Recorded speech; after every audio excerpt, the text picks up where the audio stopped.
Hi, welcome to our daily encounter.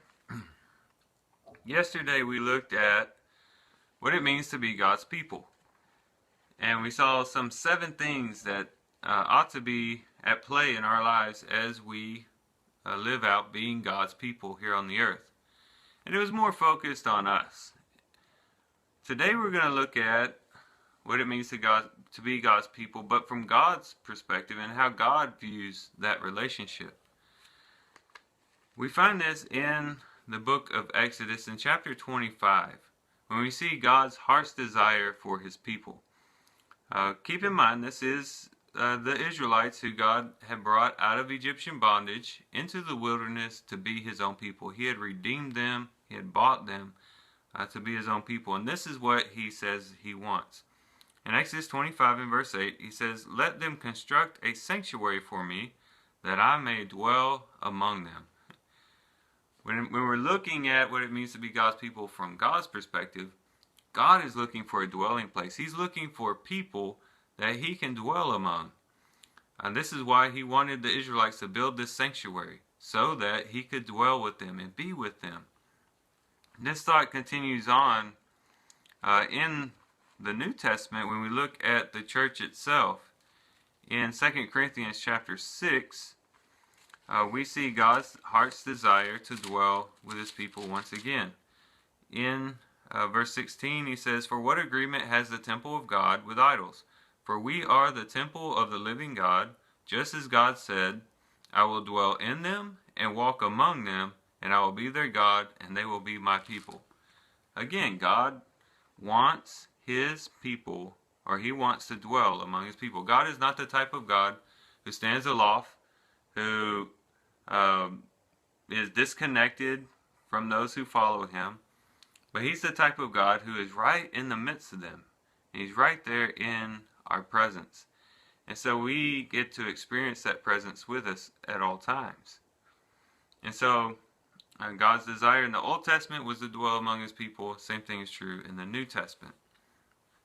Now, as we think about God dwelling, or the places where God dwelled, but basically there's 3 places in the scriptures where we see God dwelling. We see God dwelling in heaven.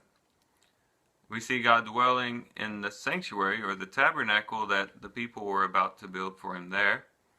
But then in the New Testament, we see God actually dwelling within the church, within his people. So basically 3 places. And it's interesting when you think about these 3 places and how all 3 of them are very, very similar. We know that the tabernacle is very much like heaven based upon the writings of the Hebrew writer.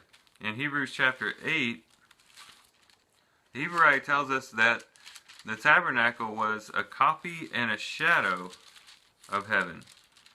Listen to what he says here in verse 5. He talks about those who give gifts according to the law, and then he says, "Who serve a copy and shadow of the heavenly things, just as Moses was warned by God when he was about to erect the tabernacle. For see, he says, that you make all things according to the pattern which was shown you on the mountain." He was to make it exactly the way God said, because it was a copy and shadow of heaven. It was like a little model of heaven. This thought is also continued, if you want to read more about this, in chapter 9 of Hebrews, in verses 23 and following, where again he reiterates this idea of the tabernacle being a copy and a shadow of heaven. And so the tabernacle and heaven were similar, and both of them were God's dwelling place. But then when you look in the New Testament as God's people becoming his dwelling place, human beings being his dwelling place, there's also a similarity between a human being and the tabernacle. Because in the tabernacle you had basically 3 areas. You had the Holy of Holies, which was that innermost part. That was where the Ark of the Covenant resided, and that's where God's presence resided, in between the cherubim. That was the innermost part. And then you travel out a little bit further, you're still underneath the tent, where people from the outside couldn't see in, but you had the holy place, where the showbread was, where the altar of incense was, the lampstand, That was the holy place. But then you travel out further, and you had the outer court, where the altar and the laver were located. And so you had these three areas.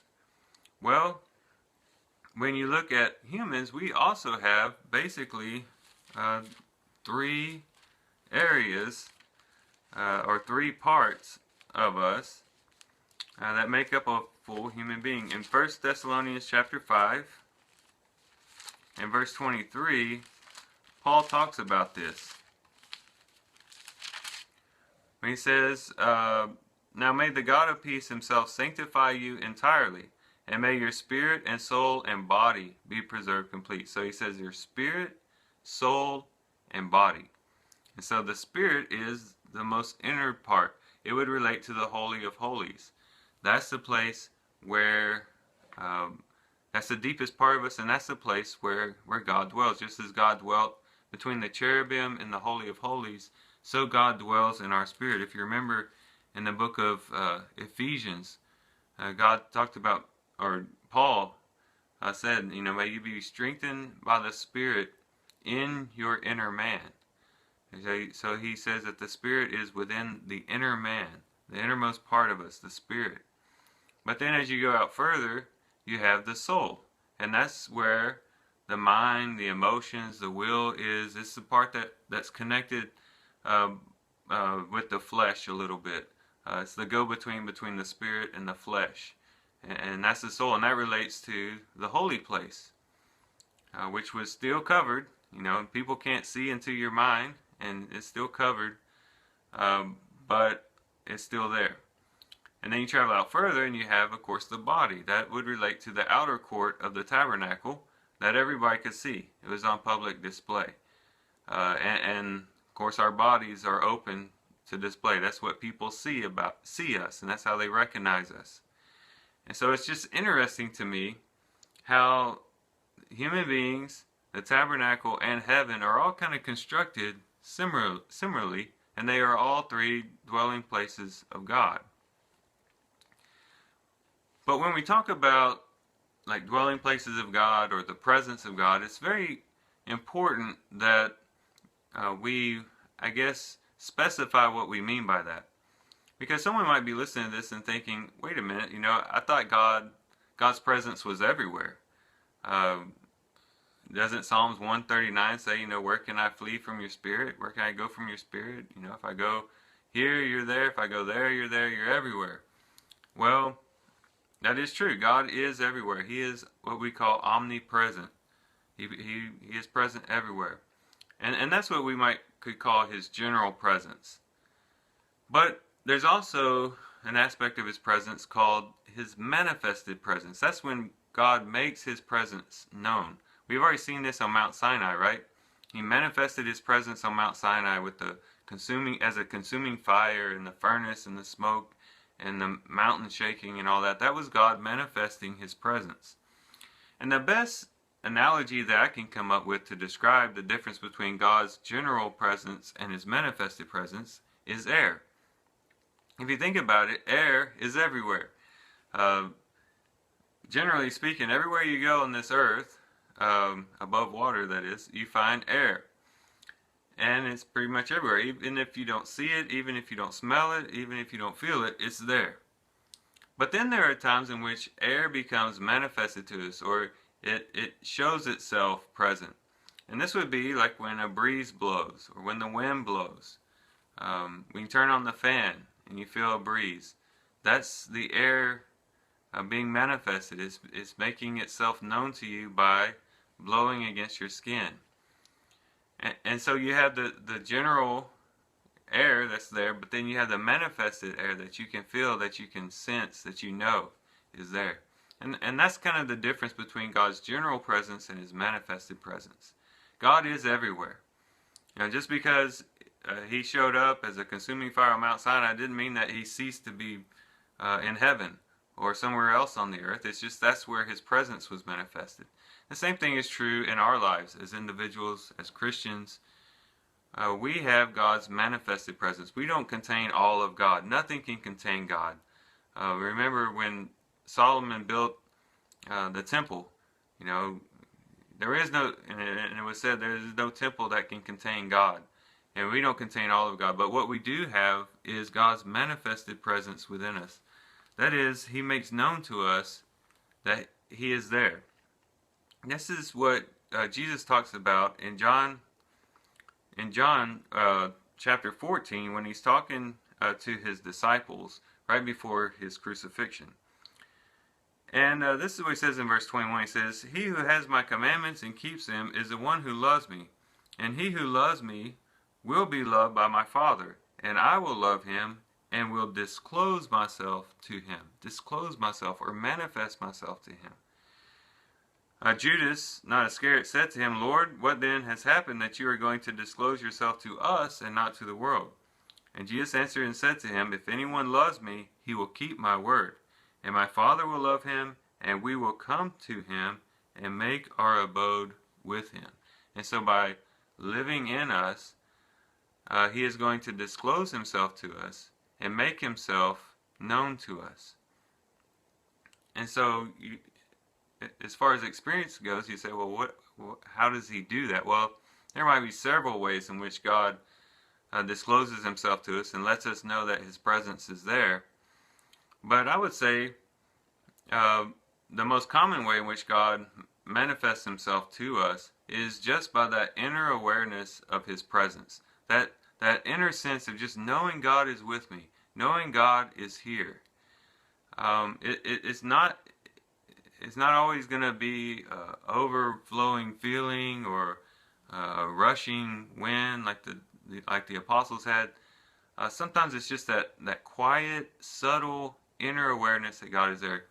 The best way I can describe it is like if you've ever been like in a dark room and someone else maybe walks up or is staying right next to you, and even though they don't touch you or talk to you, you can just kind of sense that they're there. Or we talk about people or times when you just feel like someone's watching you, or you feel like someone's following you. You just have this inner feeling that someone's there. It might be a poor analogy, but that's the best I can come up with to describe the feeling that we have when we just know that God's in us. We can't describe it. We can't put it into words. We just have that inner awareness, and that's what brings us comfort in our trials. That's what gives us courage in adversity. It's what helps us in this life to just simply know that God is with us, to know that God is there in the circumstances. Now, there are ways in which we can increase our awareness of God's presence in our life.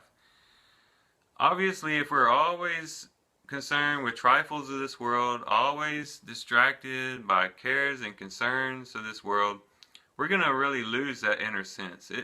I don't know if it completely ever goes away, but at least it will be diminished so much that we can't really detect it. And so it's important for us to spend time in God's Word, to spend time in prayer with God, communion with God, worshiping God, and just connecting with God in that way. The more and more we set our minds on God and think about Him, the more and more we'll be able to look within and detect that presence of God within. And it will continue to grow and grow until every day we just walk with a continual sense of His presence. It's very important for us to do that because it will protect us from sin. It will help us by giving us peace, by giving us comfort, definitely giving us joy, and just giving us an overall different perspective on life. So as we close out this devotion, let's make that our desire today, to draw close to God, to live knowing that He is with us, that He desires to be with us, and that He's there through all of our actions, all of our activities during the day. And do whatever we can to increase our awareness of His presence with us. So with that, guys, I do thank you for watching the video. I love you guys. Hope you all have a great day. God bless.